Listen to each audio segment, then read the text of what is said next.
Prišla nám jeseň a väčšina majiteľov nafúkovacích a mobilných výriviek sa v tomto čase rozhodne, že si ich na zimu zbalí. Po vypustení vody z výrivky ju treba vyčistiť od rôznych nečistôt a usadení, ktoré tam po sezóne zostali. Prostriedkom na vyčistenie a dezinfekciu je obyčajné takéto savok. Nalejeme donútra asi pol litra.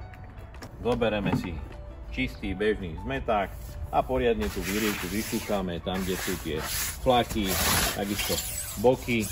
Necháme to pôsobiť pol hodinku alebo 20 minút. Vystriekať ju s vodou čistou a samozrejme vyliať to von a nechať výrivku vysušiť. Na toto veľa ľudí zabúda, že v priestore, kde sú trysky v tom páse, nám ostáva vlhkosť. Aby sa to samé vysušilo, by to trvalo strašne dlho. A preto si vieme jednoducho pomôcť, že pustíme kompresor, necháme ho aspoň 20 minút, aby všetku tú vlhkosť a vodu, ktorá nám tam dostala von. Zoberieme potom suchú handru a len vyutierame vnútro.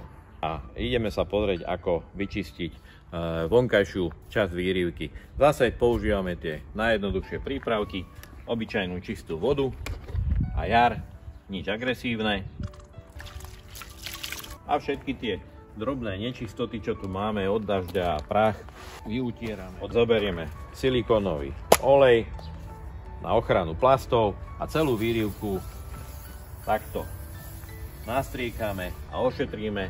Robí sa to kvôli tomu, aby sa jednak vyčistila, aby materiál ostal pružný a nezačal sa nám lámať. Výrivku máme suchú, vyčistenú, ideme vypustiť vzduch. Robíme to tak, aby to bolo zložené symetricky, aby z toho nebola len nejaká kopa plastu.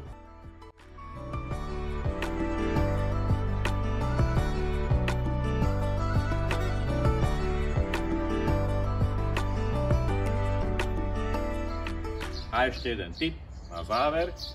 Pozor na hlodavce, ktoré sa môžu dostať do uskladnenej výrivky.